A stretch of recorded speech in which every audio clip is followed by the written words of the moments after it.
ॐ नमो भगवते वासुदेवाय। ॐ नमो भगवते वासुदेवाय। ॐ नमो भगवते वासुदेवाय। यस्वानुभावम् अखिलं श्रुतिसारमेकम् आध्यात्मदीपम् अतितीर्षितां तमोऽन्धम् संसारिणां करुणयः पुराणगुह्यं तं व्याससूनम् उपयामि गुरुं मुनीनां। नारायणं नमस्कृत्य नरं चैव नरोत्तमं देवीं सरस्वतीं व्यासं ततो जयमुदीरये। श्रवणतां स्वकथा कृष्ण पुण्यश्रवणकीर्तिनः हृदयन्तस्थो हि अभद्राणि विधुनोति सुहृदसताम्। नष्टप्रायेषु भद्रेषु नित्यं भागवत सेवया भगवती उत्तम श्लोके भक्तिर्भवति नैष्टिकी। समतः श्रद्धया नित्यं गृणतश्च स्वचेष्टितं कालेन नातिदीर्घेण भगवान् विशते हृदि। कृष्णाय वासुदेवाय देवकी नंदनाय च नंदगोपकुमाराय गोविंदाय नमो नमः। जय श्री कृष्ण चैतन्य प्रभु नित्यानंद श्री अद्वैत गदाधर श्रीवासादि गौर भक्त वृंद। हरे कृष्ण कृष्ण कृष्ण हरे हरे, हरे राम राम राम हरे हरे। हरे कृष्ण कृष्ण कृष्ण हरे हरे, हरे राम राम राम हरे हरे। हरे कृष्ण कृष्ण कृष्ण हरे हरे, हरे राम राम राम हरे हरे। हरे कृष्ण। सभी का स्वागत है प्रातःकालीन श्रीमद् भागवतम के सत्र में। कल हमने श्लोक क्रमांक 24, 25 और 26 को किया था, राइट? तो फटाफट रिवीजन करते हैं। 24, 25 में बताते हैं कि अब यहाँ से कथा स्टार्ट हो गई है कि कैसे परीक्षित महाराज को श्राप मिला, क्या हुआ था। तो बताते 24, 25 में, एक बार महाराज परीक्षित वन में धनुष बाण से शिकार करते हुए हिरणों का पीछा करते करते अत्यंत थक गए और उन्हें अत्यधिक भूख तथा प्यास लग गई। जलाशय का पता करते हुए वे सुविख्यात शमीक मुनि के आश्रम में प्रविष्ट हुए, जहां उन्होंने आंखें बंद किए शांत भाव से बैठे मुनि को देखा। फिर 26 में कहते हैं, मुनि की इंद्रियां, श्वास, मन तथा बुद्धि सभी ने भौतिक कार्यकलाप बंद कर दिए थे और वे तीनों जागृत, सुप्त तथा सुषुप्ति स्थितियों से अलग होकर परम पूर्ण के समान गुणात्मक दृष्टि से दिव्य पद प्राप्त करके समाधि में स्थित थे। तो तीन अवस्थाएं बताई गई, जागृत, सुप्त और सुषुप्ति। कौन होती है, कौन सी अवस्थाएं होती तीनों? बताओ, कौन बताएगा?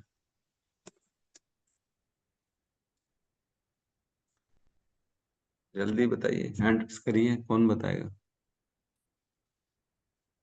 जागृत, सुप्त और सुषुप्ति कल मैंने बताया था, कौन बताएगा? दिव्य लोचन प्रभु बताएंगे? नहीं बताएंगे। रामलला प्रभु बताएंगे? नहीं बताएंगे। के बारे में एग्जैक्टली याद नहीं आ रहा है मेरे को। जागृत अवस्था तब होती है जब पूरी तरह हम चेतन होते हैं। मेरी आवाज ठीक से नहीं आई क्योंकि हेडफोन पहना हुआ है मैंने। जब चेतन होते हैं, और सुप्त अवस्था, ये सुसुप्ति सुसुप्ति दोनों के बीच में मेरे को कंफ्यूजन है। ठीक है, ठीक है। गौतम बुद्ध प्रभु आप बताइए। अच्छा चलिए, माधुर्य लीला माता जी बता रही है। यस, माधुर्य लीला माता जी बताइए। हरे कृष्णा प्रभु जी, दंडवत प्रणाम। कोशिश हाँ। करती हूँ प्रभु जी, कल आपने बताया था जी। जागृत अवस्था जो होती है वो तो हम जागे हुए रहते हैं प्रभु जी। और सुप्त अवस्था जो होती है वो जब जब हम सोए हुए रहते हैं, वो वाले हम सुप्त अवस्था में हम बोलते हैं उसको। और सुषुप्ति जो बोल सकते हैं, बेहोशी की जो हालत होती है ना, उसको हम सुप्त अवस्था बोलते हैं, सुषुप्ति, सॉरी। मैं ठीक बोली ठीक क्या है। यस, प्रभु जी? गौतम बुद्ध प्रभु आप बताइए। हरे कृष्ण प्रभु जी, धन्यवाद प्रभु जी। मतलब इसका परिभाषा बताना तीनों का कि कौन सी हाँ, अवस्था बोलते हैं। आप बताइए ना, तीनों को क्या बोलते हैं, मतलब क्या है तीनों ये अवस्थाएं? प्रभु जी, एक समाधि की मतलब अवस्था बोल सकते हैं। एक पॉइंट आपने तुरीय अवस्था भी बताए थे। तो हाँ, तुरीय अवस्था चौथा एक पॉइंट में बताए थे, मतलब व्यक्ति इस अवस्था में ऐसा होता है कि वो जो व्यक्ति है वहां पे तो है, लेकिन वो वहां पे रहता ही नहीं है, मतलब उसका शरीर तो दिख रहा है वहां पे, लेकिन वो एक समाधि की अवस्था में चले जाता है, मतलब नहीं कुछ नहीं, उनको। जागृत अवस्था क्या होती है, सुप्त अवस्था क्या होती है और सुषुप्ति अवस्था क्या होती है? प्रभु जी, जागृत अवस्था में होता है कि जो सामने वाला जो व्यक्ति है वो, मतलब प्रभु जी एक्चुअल में मैं भी ठीक से नहीं बता पा रहा हूँ प्रभु जी। चलिए कोई बात नहीं, यस रोहिणी नंदन प्रभु आप बताइए। यस। अब ये जागृत अवस्था में जैसे उनकी चेतना जागृत रहती है, और इसमें सुप्त अवस्था में जो है उसका जो मन कार्य करते रहता है, सेवा में वगैरह में कार्य करते रहता है, और सुसुप्त अवस्था में जो है उसका ब्लैंक हो जाता है, ऐसा कुछ बताया था आपने शायद। हम्म। हरि बोल। बहुत सुंदर। जागृत अवस्था यानी वो अवस्था जब हम जागते हैं, पूर्ण रूप से चेतन हैं, देख रहे हैं, सब समझ रहे हैं, है ना, उसको जागृत अवस्था कहते हैं। सुप्त अवस्था मतलब जब हम सोते हैं, लेकिन ऐसा सोना जिसमें मन कार्य करता रहता है, जिसे जिससे सपने आते हैं, है ना, सपने आने वाली अवस्था सुप्त अवस्था कहते हैं, है ना। और एक सुषुप्ति अवस्था ऐसी होती है कि जब हम सोए हैं या बेहोश हुए हैं, जिसमें कुछ भी ध्यान नहीं है, ऐसा मानो जैसे मरे के समान सोया है। ऐसा बोलते हैं, अरे क्या बेहोश हो गया है कि मर गया है, समझ में नहीं आ रहा है, तू जाग रहा है, जग तो नहीं रहा, सो रहा है कि बेहोश होके मर गया है, तेरा पता ही नहीं पड़ रहा है। तो ऐसी अवस्था जिसमें सपने तक नहीं आते, है ना, नींद हो जाती है आदमी को, अरे लगता है अभी तो सोया था, पता नहीं कितना देर हो गया, कुछ याद नहीं रहता, ब्लैंक हो जाता है वो, उसको सुषुप्ति अवस्था कहते हैं। और तीनों अवस्थाओं के परे जो होती है ना, एक अवस्था होती है जिसको तुरीय अवस्था कहते हैं, है ना, तुरीय अवस्था। वह, मैंने आप लोगों को एक बहुत अच्छी स्टोरी भी सुनाई थी राजा की। जो राजा बोलता है वो सच है कि ये सच है, सपना सच है कि ये सच है, मैं राजा हूं कि ये सच है। तो एक पंडित, एक ऋषि आता है, बोलता है न वो सच है न ये सच है, सच क्या है, केवल तुम ही सच है, जो तुम हो अंदर से, जो सुप्त में भी हो, जागृत में भी हो, सुसुप्ति में भी हो, लेकिन इन तीनों से अलग हो, वो तुम हो। और उस अवस्था को कहते हैं तुरीय अवस्था। जो इन तीनों का एक्सपीरियंस कर रही है, उनको कहते हैं तुरीय अवस्था। वो हमारे अंदर है, वो बेसिकली हमारी आत्मा, वो हर चीज को जो नोटिस कर रही है, हर चीज को एक्सपीरियंस कर रही है, उसको तुरीय अवस्था, अलग है सबसे। जैसे अभी जो ये अपना कौन से मुनि है ये, क्या नाम है इनका, अमिक मुनि। एक शमिक। शमिक मुनि जो हैं, वो कौन सी अवस्था में है? वो न जागृत है, न सुप्त है, न सुषुप्ति है। कौन सी अवस्था? वो तुरीय अवस्था में, तीनों से परे चले गए हैं वो, लेकिन वो शरीर के भान से बाहर है। तो इस अवस्था को तुरीय अवस्था कहते हैं, है ना। तो यहाँ कहते हैं तीनों अवस्थाओं से परे हो गए, और उनके इंद्रियां, श्वास तथा मन तथा बुद्धि सब ने भौतिक कार्यकलाप बंद कर दिए। भौतिक कार्यकलाप बंद कर दिए, याद रखिएगा, भौतिक, न कि आध्यात्मिक कार्यकलाप बंद किए हैं, है ना। सांस तक नहीं ले रहे, श्वास तक नहीं ले रहे हैं, उनकी सांसें भी बंद हो गई हैं। उनका मन ने कार्य करना बंद कर दिया है, भौतिक कार्य करना बंद कर दिया है। बुद्धि ने भौतिक कार्य करना बंद कर दिया है, इंद्रियों ने भौतिक कार्य करना बंद कर दिया। अब इस संसार में ये सब काम नहीं कर रहे हैं। वो कौन सी अवस्था है? वो तुरीय अवस्था। ठीक है, तो इसमें कंफ्यूजन में नहीं होना है ना। तो इसमें बताया गया था कि ऐसी समाधि में जो है ना, तीन तरीके से पहुंचा जा सकता है। एक ज्ञान योग के द्वारा, एक अष्टांग योग के द्वारा, और एक भक्ति योग के द्वारा। हमने इसमें कल चर्चा करी थी, तुरीय अवस्था कैसे प्राप्त की जा सकती, समाधि वाली अवस्था। तो अलग अलग तीन तीन डायरेक्शंस हैं भगवत गीता में। भगवत प्राप्ति के लिए अलग अलग रास्ते बताए गए हैं। सबसे लोअर जो है वो सकाम कर्म। सकाम कर्म मीन्स मैं कर्मों के रिजल्ट के आधारित पे कर्म करूंगा। अच्छा काम करूंगा तो अच्छा अच्छा होगा मेरे जीवन में, इसको कहते हैं सकाम कर्म, है ना। कर्म का विधान जो मानते हैं ना, बस अरे प्रभु मैं तो कर्म जानता हूँ और कुछ नहीं जानता, मेरे को ना भगवान से लेना देना, ना अच्छे जो है पूजा पाठ से, यज्ञ से, उपवास से कुछ लेना देना नहीं, मैं बस कर्म पे बिलीव करता हूँ। तुम दूसरों का अच्छा करोगे तो तुम्हारा भी अच्छा होगा, बस तो ये हो गया सकाम कर्म। फिर होता है कर्म कांड उसके ऊपर, जिसमें विधि विधानों का फॉलो होता है, यज्ञ तपस्या आदि की जाती है, व्रत आदि की जाती है कि नहीं, जो वेदों में लिखा है हम उसको फॉलो करेंगे। 16 सोमवार का व्रत लिखा है तो हम 16 सोमवार का व्रत करेंगे, है ना। और जो भी लिखा है, अन्य अन्य जो भी तपस्याएं लिखी गई हैं, यज्ञ करेंगे, है ना, किसी का अनुष्ठान करा देंगे, कोई जो है वो करा देंगे, अलग अलग जो भी है वो सारा कर्म कांड में। और उसके बाद आता है निष्काम कर्म योग। उसमें आदमी कर्म तो करता है, लेकिन कर्म के रिजल्ट से उसको कोई लेना देना नहीं रहता। वो बोलता है मैं कर्म कर सकता हूँ, लेकिन फल तो मेरे हाथ में नहीं है ना, वो तो भगवान के हाथ में है, जो देना होगा देगा। हम तो चुपचाप अपना जीवन काम करते चलेंगे, भगवान की इच्छा होगी तो देंगे, नहीं होगी तो नहीं देंगे, हम क्या कर सकते। तो वो इस भाव से जीवन को चलाता है। उसके बाद आता है ज्ञान योग। ज्ञान योग में व्यक्ति क्या करता है, समझता है मैं शरीर नहीं हूं, मैं आत्मा हूं। अपने आप को जो है वेदों में लगाता है, वेद पढ़ता है, उपनिषद पढ़ता है, समझने की कोशिश करता है कि आत्मा का स्वरूप कैसा है, ब्रह्म क्या है, जीव क्या है, ये सब क्या है, हर चीज में समझने का प्रयास करता है। ज्ञान योग में इसी को कहते हैं। फिर होता है ध्यान योग। फिर बोलता है अब जो है ना, अब मेरे को केवल एक जगह बैठ के जो है ओम ओम चैंटिंग करना है। इसको कहते हैं ध्यान योग। ओम करेगा, कोई ध्यान करेगा, कोई विचारों को शून्य करने की कोशिश करेगा, कोई प्रकाश की ओर अपना ध्यान केंद्रित करने की कोशिश करेगा, कोई अपने अंतर मन में देखने की कोशिश करेगा। ये कहते हैं ध्यान योग। अपनी इंद्रियों को जो है कोई बंद करने की कोशिश करेगा, मन को बंद करने की कोशिश करेगा, इसको कहते हैं ध्यान योग।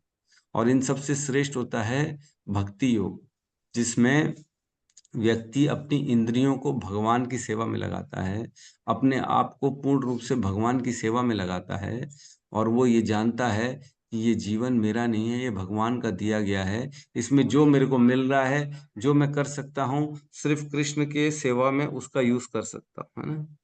सर्व उपाधि विनिर्मुक्तम तत्पर तेन निर्मलम ऋषिकेण ऋषिकेश सेवनम भक्ति रुच्यते। मतलब अपनी इंद्रियों से भगवान की सेवा करता है, भगवान की सेवा के लिए तत्पर है, जैसी सेवा मिले तन मन धन वो करने के लिए तैयार है, और अपने आप की आइडेंटिटी को कुछ नहीं मानता। वो ये बोलता है कि मैं तो कुछ हूं ही नहीं, सर्व उपाधि विनिर्मुक्तम, मैं जो भी हूं वो कृष्ण के कारण हूं। मेरा हाथ चल रहा है तो कृष्ण के कारण चल रहा है, मेरी बुद्धि चल रही है तो कृष्ण के कारण चल रहा है, अगर मेरी आंखों से मैं कुछ देख पा रहा हूं तो कृष्ण की शक्ति से देख पा रहा हूं। सब तो नहीं देख पा रहे हैं, सबकी बुद्धि तो काम नहीं कर रही है, जैसे आपकी कर रही है, हमारी कर रही है, सबकी तो सेम नहीं कर रही है। भगवान कहते हैं ना, मतः मतः अपना सर्वेश हम हृदय सन्निविष्टो मतः स्मृति ज्ञानम अपोहनम च, है ना। मैं ही सबको ज्ञान देता हूँ, मैं ही सबको याद दिलाता हूँ, मैं ही सबकी विस्मृति करा देता हूँ। सर्वस्य चाम हृदय सन्निविष्टो, सबके हृदय में बैठ के मैं ये काम करता हूँ। भगवान का काम क्या है, भगवान ने क्या अपने ऊपर जिम्मेदारी ली है कि सबको क्या क्या याद दिलाना है, सबको क्या क्या ज्ञान, ज्ञान मतलब क्या कि आपने सुना और उसको समझा। आज हमने बताया तुरीय अवस्था, हो सकता है कितने लोग हैं इनमें से समझा ही नहीं होगा, आधे लोगों ने, हो सकता है अभी भी नहीं समझा होगा। 39 लोग हैं, इसमें से आधे लोगों ने, लगता है 19 लोगों ने तो समझा ही नहीं होगा अभी भी तुरीय अवस्था क्या होती है, लेकिन 20 लोगों ने तो पक्का समझ लिया होगा। तो ये कौन कराया, ये कौन कराया, ये कौन कराया, ये कृष्ण ने बुद्धि दी समझने की कि भैया तुम समझो। तो बुद्धि दी, तब जाके व्यक्ति समझ पाता है कि क्या है। तो ये मत स्मृति ज्ञानम अपोहनम, और विस्मृति भी भगवान कराते हैं। तो हर चीज का कारण कौन है, कृष्ण है, हम नहीं करते। ठीक है, तो इस प्रकार जब हमारे राजा परीक्षित गए शमीक मुनि के आश्रम में, तब उन्होंने देखा कि इस प्रकार वो इंद्रियां बंद करके बैठा हुआ है, कौन, हमारे जो है शमीक मुनि। ठीक है, और ये क्या था, भूख प्यास से विचलित हो रहे थे, बताया गया ऐसा। ठीक है, आगे बढ़ते हैं हम 27 नंबर श्लोक में। क्लियर है? जी प्रभु।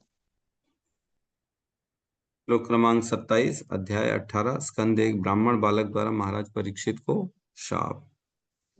विप्रकीर्ण जटाश्रमन विप्रकीर्ण जटाच्छन्नम विप्रकीर्णाच्छन्नम् रौरवेणाजिनेन च रौरवीणाजिनेन च विशुद्ध्यतालुरुदकम् विशुद्ध्यतालुरुदकम् तथा भूतमया च तथा मया च विप्रकीर्णा जट आच्छानम् विप्रकीर्णाच्छन्नम् रौरवेणाजिनेन च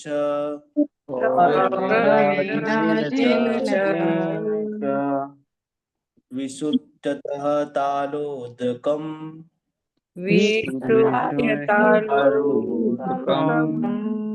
तथा भूतमया च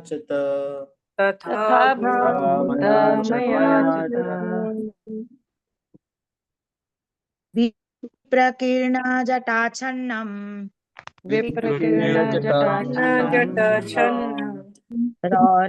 रौरवेणाजिनेन च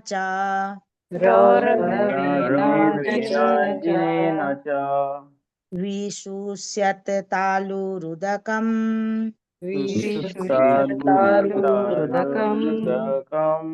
तथा भूतमया च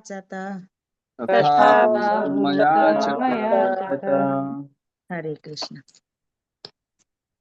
विप्रकीर्ण जटाच्छन्नम् विप्रकीर्णाच्छन्नम् रौरवेणाजिनेन च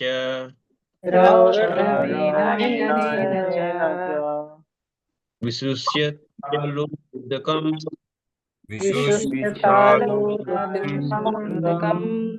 तथा भूतम अयाचत।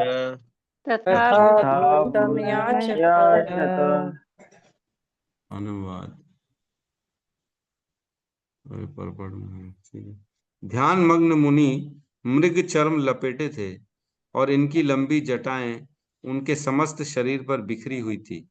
प्यास के मारे सूखे तालू वाले राजा ने उनसे जल मांगा। ओम अज्ञानतिमिरन्धस्य ज्ञानांजनशलाकया चक्षुरुन्मीलितं येन तस्मै श्री गुरुवे नमः। श्री चैतन्य मनोभीष्टं स्थापितं येन भूतले स्वयं रूपः कदा मह्यं ददाति स्वपदान्तिकम्। वन्देऽहं श्रीगुरु श्रीयुतपदकमलं श्रीगुरून् वैष्णवांश्च श्रीरूपं सागरजातं सहगण रघुनाथान्वितं तं सजीवं साद्वैतं सावधूतं परिजनसहितं कृष्ण चैतन्य देवं श्री राधा कृष्ण पादान् सहगण ललिता श्री विशाखान्वितांश्च।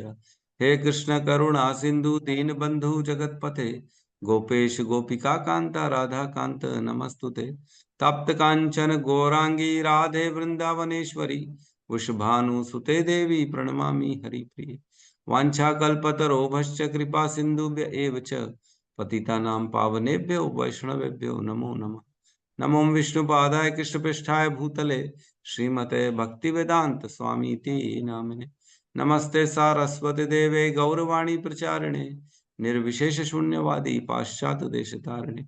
जय श्री कृष्ण चैतन्य प्रभु नित्यानंद श्री अद्वैत गदाधर श्रीवासादि गौर भक्त वृंद।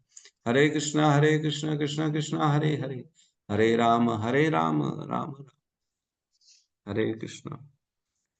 ये बोलना पढ़ना बड़ा आसान है कि उनके श्वास बंद हो गए थे, उनका मन बंद हो गया था, उनकी इंद्रियां बंद हो गई थी, उनके प्राण बंद हो गए थे, उनकी बुद्धि बंद हो गई थी। ये कहना बड़ा आसान है लेकिन इसको समझना बड़ा मुश्किल है ना। ऐसा कैसे हो सकता है, यहीं रह रहा है और उसकी सांसें बंद है, उसकी मन बंद है, उसका बुद्धि बंद है। ये कैसे पॉसिबल है? हम भौतिक संसारी लोग जो होते हैं बद्ध अवस्था में हैं, हम ये चीज समझ ही नहीं सकते प्रैक्टिकली कि ये कैसे पॉसिबल है। लेकिन कई बार हमने सुना है कि कई लोग समाधि की अवस्था में चले जाते हैं, उनको पता नहीं पड़ता। कई बार 4-4 5-5 दिन एक ही अवस्था में कोई व्यक्ति बैठा है, ऋषि ऋषि मुनि जो हैं, इस तरह का हमने सुना है। कई बार हम ये भी सुनते हैं कि बर्फ की पहाड़ियों में कोई ऐसा ऋषि है जो वहीं रहता है, कपड़े वपड़े भी कम ही पहनता है। ऐसा सुना होगा आपने सबने। तो कैसे रहता है? तो ऐसे ही रहता है। ये तुरीय अवस्था, वो समाधि में चला जाता है और उसको इस संसार में वो उसका शरीर केवल रहता है, लेकिन उसका मन बुद्धि सारा कुछ इस संसार से डिटैच हो जाता है, बंद हो जाता है। यहाँ इस श्लोक में कह रहे हैं 27 नंबर में कह रहे हैं विकीर्ण, विकीर्ण जटा आच्छानम। विकीर्ण मीन्स बिखरे हुए, जो बिखरे हुए थे उनके कौन सी जटाएं थी, उनकी लंबी लंबी जटाएं थी जो बिखरी हुई थी, उनसे जटा आच्छानम, आच्छानम मीन्स ढका हुआ था वो, तो बड़ी बड़ी जटाएं थी अपनी बॉडी में, उनकी पूरी जटाएं ऐसे बिखरी हुई थी, बॉडी को ढकी हुई थी, है ना। रौरवेणा जिनेन च, रौरवेण मीन्स मृग छाल से, है ना, मृग छाल से, मृग छाल के ऊपर बैठे हुए थे ना, आ जिनेन च, मृग छाल के चर्म में बैठे हुए थे। और क्या करें, विशूष्य, विशुष्यत, विशुष्यत तालु रुदकम। विशुष्यत मीन्स सूखा हुआ, बहुत ज्यादा सूख गया था। तालु मीन्स जो हमारे मुख के अंदर ऊपर होता है ना, जबान के ऊपर वाला पार्ट, उसको तालु कहते हैं, है ना। तालु कहते हैं जो मुख के अंदर ऊपर जो है ना, जबान के ऊपर वाला एरिया को पूरा तालु कहते हैं। वह पूरा का पूरा सूख गया था उसका। और उदकम, उदकम मीन्स क्यों सूखा था, क्योंकि उसको प्यास लगी थी जल के कारण, जल के कारण तालु सूख गया था। जल नहीं था मतलब, बेसिकली जल के कारण सूखेगा मतलब जल है इसलिए सूख गया, ऐसा नहीं है, जल नहीं है इसलिए सूख गया, जल के कारण सूख गया। फिर कह रहे हैं तथा भूतम अयाचत, मीन्स उस अवस्था में उन्होंने जल मांगा। किससे मांगा? शमिक मुनि से उन्होंने जल मांगा, उसी मुनि से जिसकी जटाएं जो थी वो उसको पूरी बॉडी को आच्छानम ढक दी थी। और वह मुनि जो मन बुद्धि सांस सब बंद करके बैठा था, और उसने जो था रौरवेण मृग छाल के चर्म में जो बैठा हुआ था। तो सारा बेसिकली अब जो है ना, लुक्स की बात चल रही है कि कैसे लुक्स थे उसके शमिक ऋषि के। तो यहाँ पे कुछ खास नहीं है, इसमें तात्पर्य में कह रहा है कि प्यासे होने के कारण राजा ने मुनि से जल मांगा। ऐसे महान भक्त राजा ने समाधि में लीन मुनि से जल मांगा, यह निश्चय ही देव कृत्य था। तो समाधि में स्थित मुनि को कोई डिस्टर्ब कर सकता है? डिस्टर्ब करना, कोई अगर भगवान का नाम ले रहा है, सपोज करो चैंटिंग कर रहा है, और हम बोले प्रभु प्रभु पानी तो दे दो, तो बोलेगा पागल आदमी यार, मैं चैंटिंग कर रहा हूँ, बीच में कोई डिस्टर्ब करके पानी मांगता है। 2 मिनट रुकना चाहिए, वेट करना चाहिए हमारा। हम भी अगर कोई सेवा में हो, इवन कोई मंदिर की सेवा, तो बीच में भी हम डिस्टर्ब करके किसी को पानी नहीं मांग सकते, अरे प्रभु वो काम छोड़ो पहले पानी पिला दो, नहीं, ऐसा नहीं। तो देखो महाराज राजा परीक्षित इतने ज्ञानी हैं, धर्म के वेत्ता हैं, धर्म को जानते हैं, लेकिन ऐसे जो राजा है वो भी मुनि को डिस्टर्ब कर दिया, उन्होंने पानी मंगा, यद्यपि वो समाधि में थे, है ना, समाधि में थे, फिर भी उन्होंने जल मांगा। तो इसलिए कह रहे हैं निश्चय ही ये देव कृत्य था। देव कृत्य था मीन्स बेसिकली ये भगवान की प्रेरणा से हो रहा है, भगवान ही करवा रहे हैं बेसिकली। उनकी बुद्धि तो ऐसी थी नहीं कि वो मुनियों को डिस्टर्ब करें। वो तो धर्मपरायण थे, वो तो खुद महाभागवत है, वो तो ब्राह्मणों की सेवा करते रहते पूरा जीवन उन्होंने, तो कैसे किसी ब्राह्मण को डिस्टर्ब करेंगे। तो यहाँ कह रहे देव कृत्य था मीन्स भगवान ने उनकी बुद्धि को फिलहाल उस समय के लिए आच्छादित कर दिया था। Act of God, act of God बोलना ठीक है, बट जो है ना, ये इंग्लिश के वर्ड जो होते हैं ना, इतने सटीक नहीं होते हैं। भगवान द्वारा प्रेरणा था उनको बेसिकली। एक्ट ऑफ गॉड तो मतलब गॉड ने कुछ काम किया, लेकिन इनकी काम केवल प्रेरणा दिया, भगवान ने प्रेरित किया, भगवान ने कि ऐसा सोचो और ऐसा करो, ठीक है। अन्यथा ऐसी विलक्षण घटना की कोई संभावना न थी, ऐसा पॉसिबल ही नहीं था कि महाराज परीक्षित किसी से जल के लिए डिस्टर्ब करे किसी मुनि को। ठीक है, तो हम आगे बढ़ते हैं, नेक्स्ट श्लोक में प्रवेश करते हैं।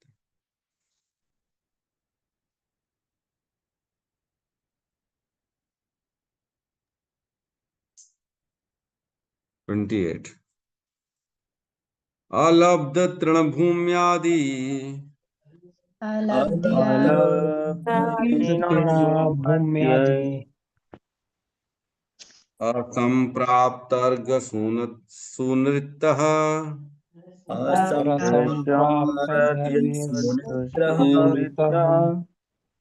अवज्ञातम् इवात्मानम्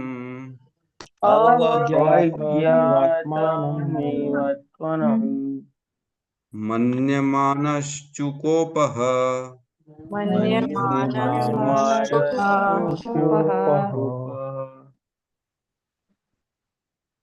अलब्धत्रेण भूमियादि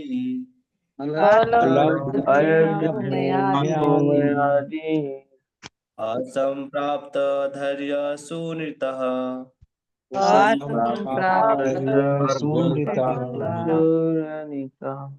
अज्ञातम् इव आत्मानम्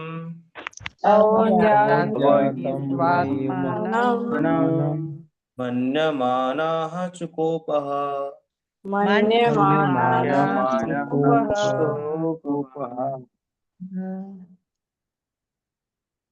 अलब्धा तृणभूम्यादिर्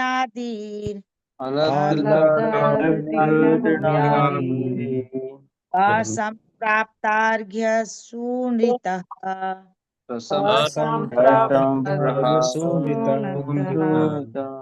अवज्ञातम् इवात्मानं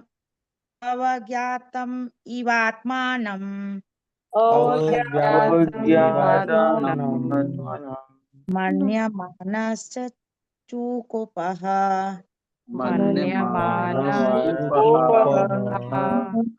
हरे कृष्ण। धन्यवाद।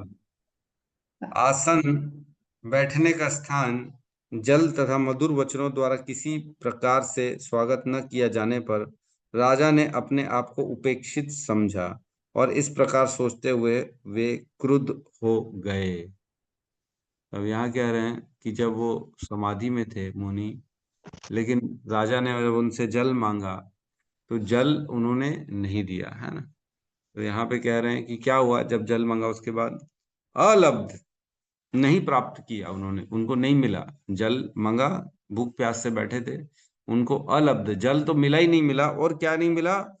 तृण भूम्यादि।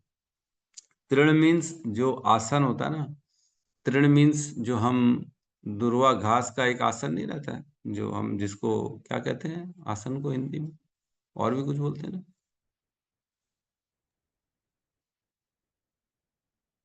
आसन ही बोलते हैं प्रभु। आसन ही बोलते, जूठ बोलते हैं क्या प्रभु? जूट का नहीं बोलते हम, आसन ही बोलते हैं। प्रभु ये कांस बोलते हैं ना, उसका आसन रहता है। हाँ, घास का आसन यज्ञ रहता है। वगैरह करते हैं तो हाथ में उसका अंगूठी बना के पहनते हैं, उसका हाँ आसन हाँ उषा हाँ, राइट। उषा उपासन। कुशा घास का बनता है वो, बराबर है, ठीक है।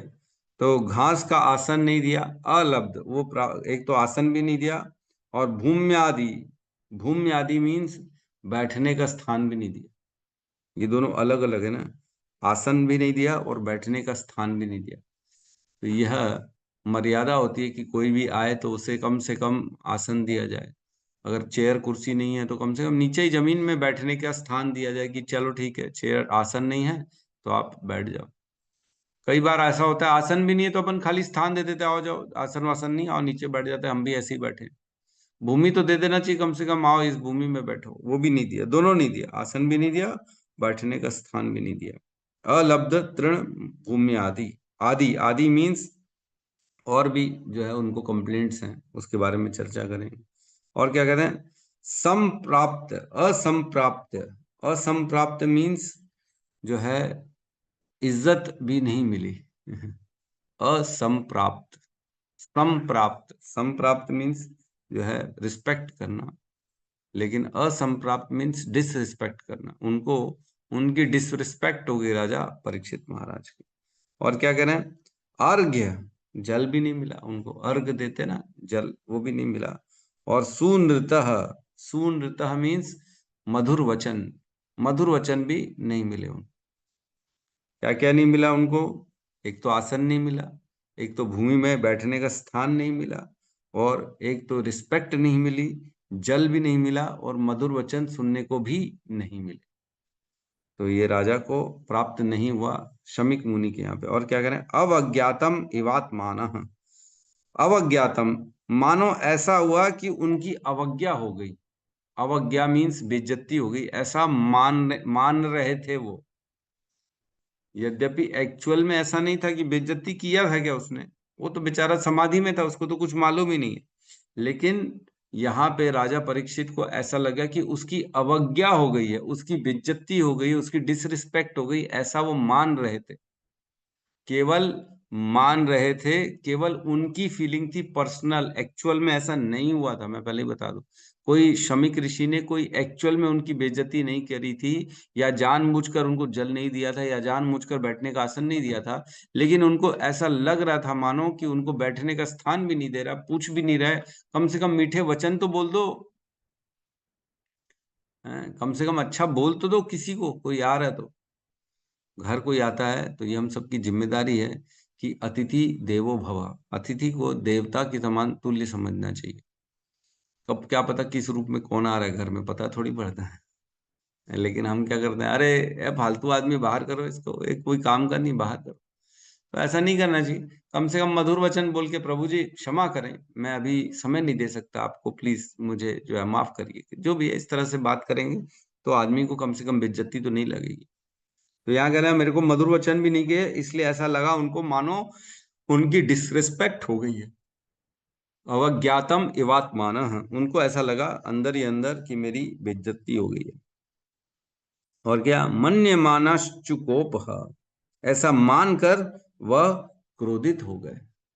ऐसा माना उन्होंने और वो क्रोधित हो गए, उनको लगा कि मेरे साथ बहुत गलत हो रहा है। तो यहाँ पे परीक्षित महाराज को लग रहा है कि उनके साथ बुरा बर्ताव हुआ है। मुनि ने पानी तक नहीं पूछा। यह सोचने का कारण क्या है, ऐसा क्यों, इतने बड़े बेवकूफ तो नहीं हो। कई बार ऐसा होता है ना, हम भी रस्सी को देखते हैं तो डर जाते हैं, अरे सांप है, सांप सांप, दूर हो जाओ दूर हो जाओ। ऐसा कई बार हमारे साथ भी होता है। तो हम क्या इतने बेवकूफ है, रस्सी और सांप में अंतर नहीं दिखता? दिखता तो है, लेकिन कई बार ऐसी हमारे अंदर भावना आ जाती है कि हम गलती से सांप समझ बैठते हैं।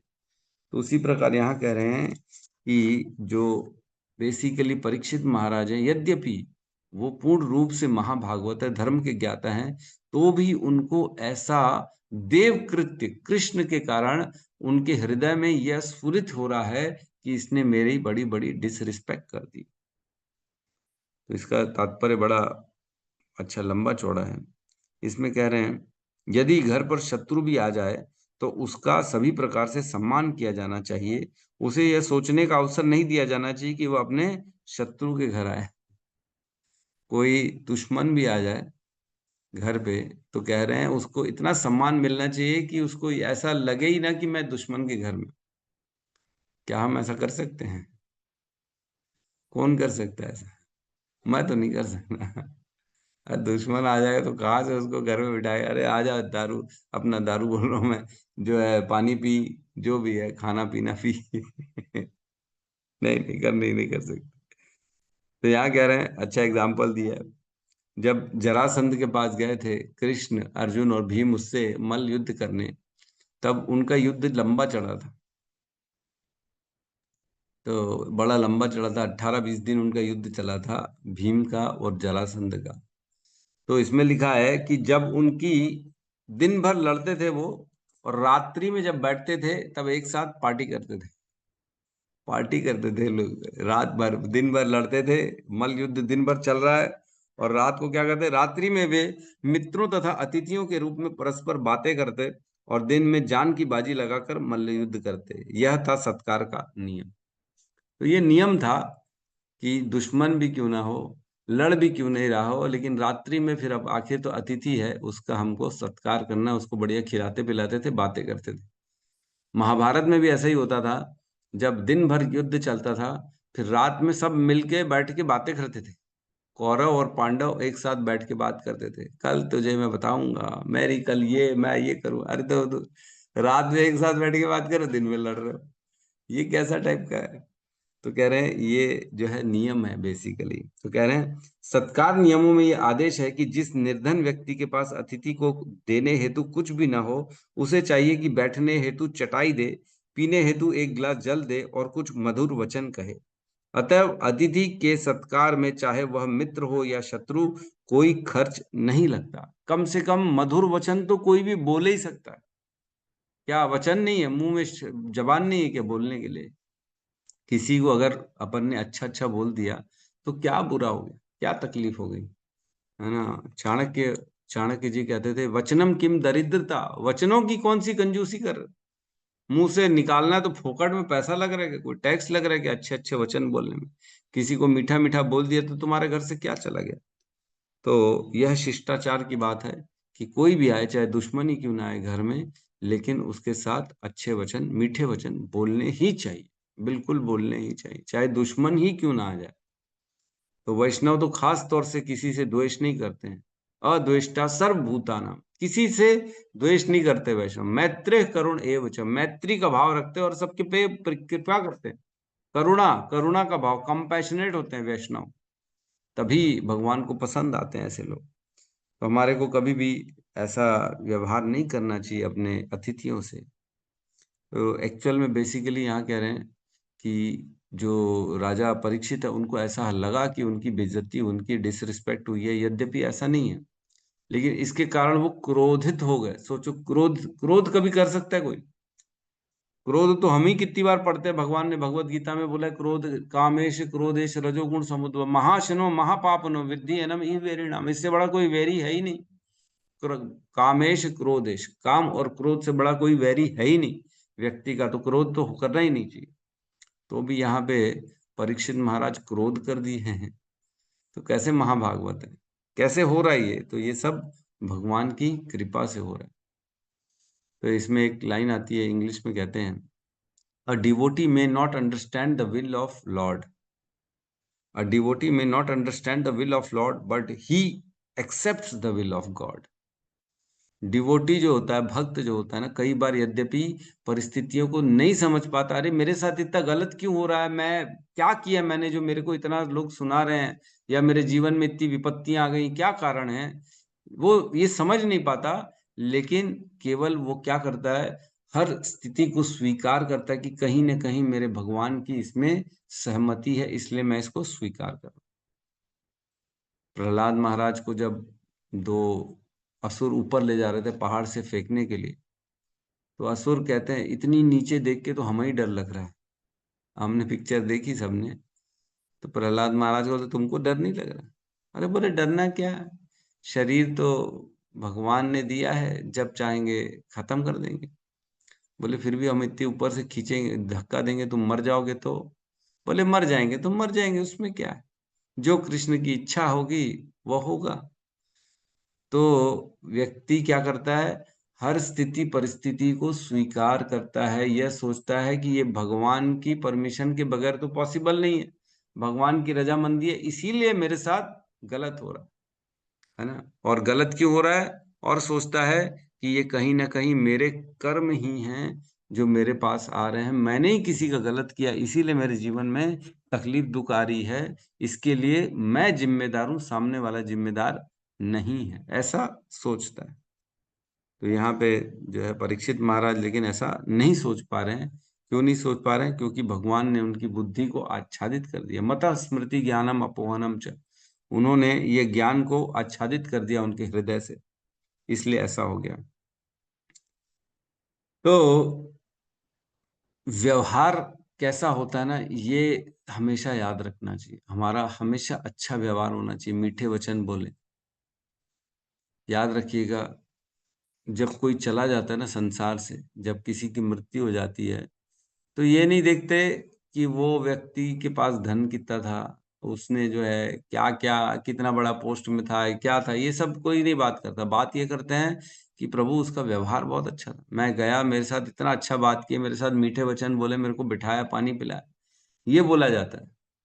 उसके हमारे साथ परस्पर संबंध कैसे थे, इन पे चर्चा होती है जनरली। तो मृत्यु हो जाएगी तो हमारा व्यवहार ही लोगों को याद दिलाएगा हमारे बारे में कि हम कौन है, कैसे हैं, है ना। तो ठीक है, यहाँ पे और तो कुछ खास नहीं है। वचनम किम दरिद्रता, वचन ऐसे बोले जिससे किसी को भी किसी प्रकार की जो है तकलीफ ना हो, ऐसा करना चाहिए। ठीक है, अगले श्लोक में हम प्रवेश करते हैं।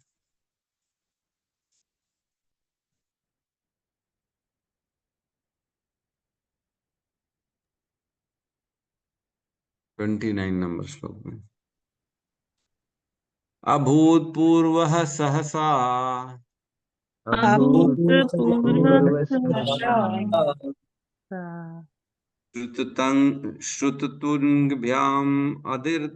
श्रुततुंगभ्याम अदिर्त आत्मनः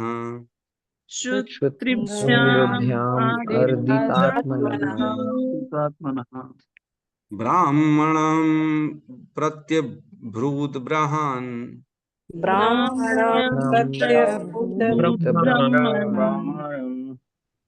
मत्सरो मन्युरेव च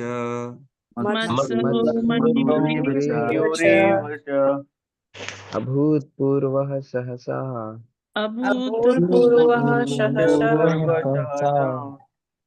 श्रुतभ्यामर्दितात्मनः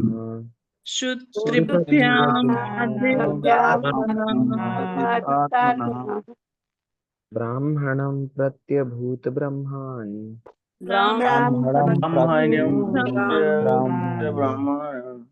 मत्सरो मन्युरेव च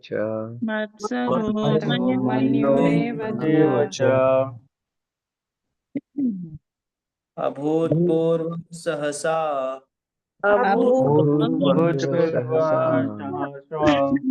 सूततृङ्गभयाम आदिर आत्मना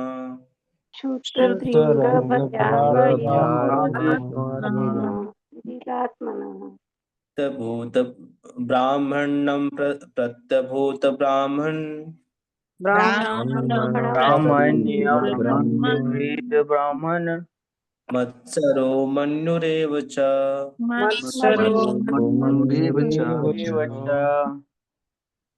अनुवाद। हे ब्राह्मणों, ब्राह्मण मुनि के प्रति राजा का क्रोध तथा द्वेष अभूतपूर्व था, क्योंकि परिस्थितियों ने उन्हें भूखा तथा प्यासा बना दिया था।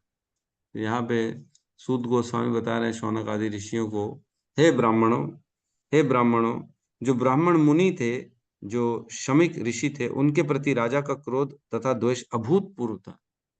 अभूतपूर्व मीन्स इम्पॉसिबल, मतलब आश्चर्यचकित, जो कभी ना हुआ वो काम हो गया था, अभूतपूर्व था। ऐसा पहले कभी नहीं हुआ कि राजा परीक्षित कभी क्रोध किया हो, क्योंकि परिस्थितियों ने उन्हें भूखा तथा प्यासा बना दे दिया।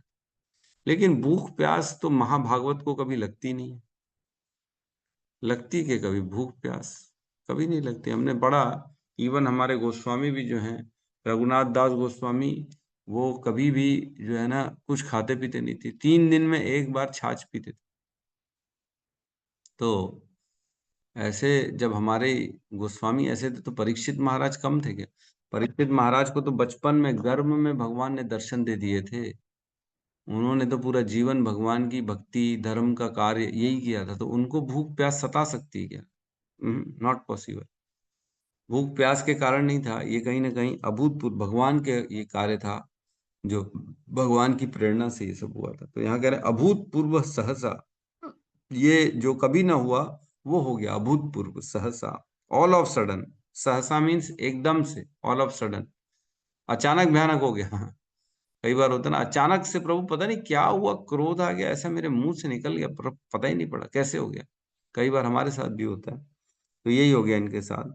और क्या कह रहे हैं, श्रुत त्रंग भ्याम आदिर आत्मना, मीन्स भूख तथा प्यास से जो विचलित थे, पीड़ित होकर उन्होंने क्या किया, आत्मना, उन्होंने क्या किया, ब्राह्मणम प्रत्यभूत ब्रह्मन, उस ब्राह्मण के प्रति जो है प्रकट हो गया। क्या प्रकट हो गया? क्रोध प्रकट हो गया, अभूतपूर्व जो उनके प्रति गुस्सा है वो प्रकट हो गया। और क्या हुआ, मत्सरो मन्यरेव च, मत्सरो मीन्स द्वेष वाली बुद्धि प्रकट हुई। मत्सर हम कहते हैं काम क्रोध लोभ मोह मद मात्सर्य, मात्सर्य मीन्स जलन द्वेष। तो क्या प्रकट हो गया, मत्सरो मन्युरेव च, तो उनके अंदर मत्स्य द्वेष के कारण क्रोध उत्पन्न हो आया। तो जब उनको ऑल ऑफ सडन ऐसा लगा कि मेरी डिसरिस्पेक्ट हो गई है मुनि के द्वारा, तो उनको लगा कि ये जो है मेरी जानबूझ के बेइज्जती कर रहा है, ब्राह्मण राजा को अत्यंत प्रिय और सम्मानित थे, जबकि यद्यपि ब्राह्मण जो होते हैं वो राजा को बहुत ज्यादा सम्मानित थे। हम जानते हैं जब भी कुछ होता है तो व्यक्ति राजा जो होता है वो हमेशा ब्राह्मणों की सलाह लेते हैं, गुरुओं की सलाह लेते हैं, कभी भी गुरुओं के प्रति गलत वो भावना नहीं रखते हैं। तो फिर यहाँ पे इतना बड़ा कैसे काम कर दिया परीक्षित महाराज ने। देखो मतलब एक चीज का कितना डिस्क्रिप्शन दे रहे हैं यहाँ पे कि ये तो पॉसिबल ही नहीं था, फिर भी ये हो गया क्योंकि कहीं ना कहीं कृष्ण की इसमें रजामंदी थी। तो हम आगे चल के ना एक श्लोक पढ़ेंगे, श्लोक क्रमांक 1.19.14, 1:19-14। उसमें कहते हैं, अनुवाद पढ़ रहा हूं। आध्यात्मिक तथा प्राकृत जगतों के नियंता श्री भगवान ने ब्राह्मण शाप के रूप में मुझ पर अत्यंत कृपा की है। गृहस्थ जीवन में अत्यधिक आसक्त रहने के कारण मुझे बचाने हेतु श्री भगवान मेरे समक्ष इस प्रकार प्रकट हुए कि मैं भयवश अपने आप को संसार से विरक्त कर लूं। तो अब जाके आगे श्लोकों में ये परीक्षित महाराज को रियलाइजेशन होता है कि ये मेरे जीवन में क्यों हुआ और कैसे हुआ, क्या कारण था इसका। क्यों? क्योंकि मैं अत्यधिक अपने जीवन में लिप्त हो गया था और भगवान मुझे अपने इन सब चीजों से बाहर निकालना चाहते थे, इसलिए मेरे जीवन में ये सारी घटना हो गई।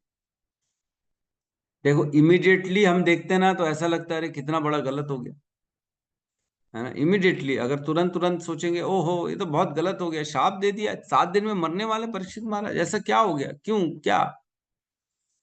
तो इमीडिएटली सोचेंगे तो ऐसा लगेगा तो बहुत बड़ा गलत काम हो गया। लेकिन जब उसको बैठ के विचार विमर्श किया जाएगा, कुछ काल बाद उसकी जब इफेक्ट्स निकल के आएंगे, जब उसके रिजल्ट्स निकल के आएंगे, तब समझ में आएगा कि उस घटना से कितना हमारे प्रति अच्छा काम हो गया।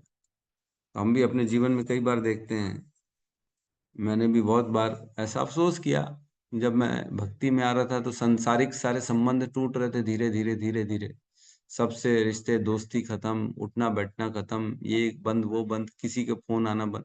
पहले तो मेरे इतने फोन आते थे, इतने लोगों के फोन आते थे, आए दिन मैं कभी किसी के यहाँ जा रहा हूँ, किसी के बुलाए में जा रहा हूँ, कोई कार्ड दे रहा है, कभी ये कभी वो। लेकिन जैसे भक्ति में आए सबने रिश्ते तोड़ना चालू कर दिए, ना खाए ना पिए ना उठे ना बैठे। तो ऐसा लगता था एक पल के लिए क्या हो रहा है प्रभु, भगवान सबसे संबंध टूट रहे हैं, क्या बात है, क्या मेरे को कहीं छोड़ोगे नहीं जाने आने लायक, ऐसा लगता था। लेकिन अब समझ में आ रहा है नहीं नहीं, भगवान चाहते थे कि तुम जो है ना ऐसे भौतिकवादी लोगों का संग मत करो, ये भगवान की प्रेरणा थी, भगवान की इच्छा थी। भगवान काटेंगे कैसे, किसी के साथ संबंध काटना है तो कैसे काटेंगे, जब तक उनके बीच में विच्छेद लड़ाई नहीं होगी तो कटेगा कैसे, या दूरी कैसे होगी, जब तक एक दूसरे को पसंद ना पसंद करेंगे तब दूरी हो जाएगी। तो दूरी करने के लिए भगवान ये चीजें डालते हैं, है ना, किसी के भी संबंध में थोड़ी खटास डाल देते हैं ताकि ये लोग अलग अलग हो जाएं। तो वो खटास डालने के समय, उस समय तो ऐसा लगता है अरे बाप रे हमारा संबंध टूट रहा है, हमारे साथ दिक्कत हो रही है। लेकिन बाद में समझ में आता है नहीं, ये तो भगवान की प्रेरणा से हो रहा है और भगवान ने कहीं ना कहीं हमारे भले के लिए हमारे को उनसे अलग कर। तो अब मैं जब देखता हूँ अपने पुराने दोस्त यारों को, सर्कल को, तो केवल वो खाने में पीने में, खाली घूमने फिरने में, उसी में लगे हुए हैं। मैं भी वही करता था, बट अब भगवान की दया से सही मार्ग में अपन आ चुके हैं। बहुत ज्यादा कृपा है भगवान की, जो इस प्रेरणा से इतनी शक्ति दी उन्होंने कि सबको छोड़ सके। छोड़ने के समय बहुत शक्ति लगती है, मनोबल किसका डाउन हो तो वो छोड़ ही नहीं सकता, लेकिन मनोबल बढ़ाने का काम भी भगवान ने किया।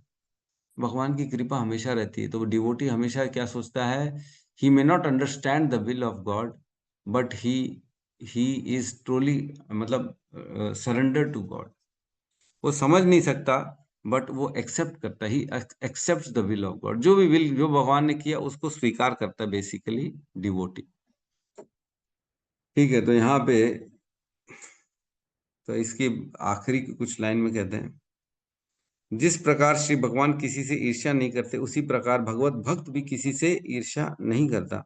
महाराज परीक्षित के इस आचरण की एकमात्र सफाई यही है कि श्री भगवान द्वारा ऐसी पूर्व नियोजित थी।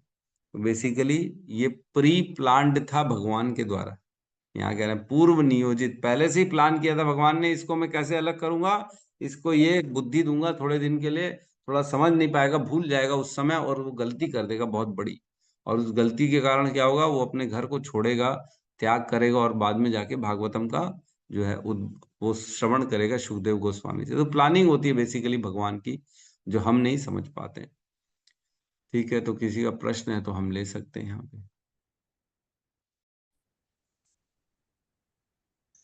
हरे कृष्णा हरे कृष्णा हरे कृष्णा कृष्ण हरे राम हरे राम हरे हरे हरे हरे समस्त भक्त वृंद की जय। जय जगत गुरु शील प्रभुपाद की जय जय जय। गौर प्रेमानंदे हरि हरि बोल। हरि बोल प्रभु जी, थैंक यू। दंडवत प्रणाम हरे कृष्ण हरे प्रभु जी, कृष्ण प्रभु दंडवत जी, प्रणाम कल के लिए भी थैंक यू। थैंक यू दंडवत प्रणाम प्रभु जी। हरे प्रभु जी, मैंने आपका वीडियो देखा कल, बहुत अच्छा था। मुलाकात एक भक्त से, हरे कृष्णा टीवी पे। तो सब लोग अभी भी, वो देखा। एकदम से फ्लैश हुआ था, तो बहुत अच्छा वीडियो था। सब लोग देख सकते हैं प्रभु जी का वीडियो। प्रभु जी वहाँ थैंक यू गए थे प्रभु जी। नैमिषारण्य में तभी थे। ठीक है, मैं आज शेयर कर दूंगा, ग्रुप में डाल दूंगा, मैं शेयर देख लीजिएगा सब। ठीक है, हरे कृष्णा, थैंक यू।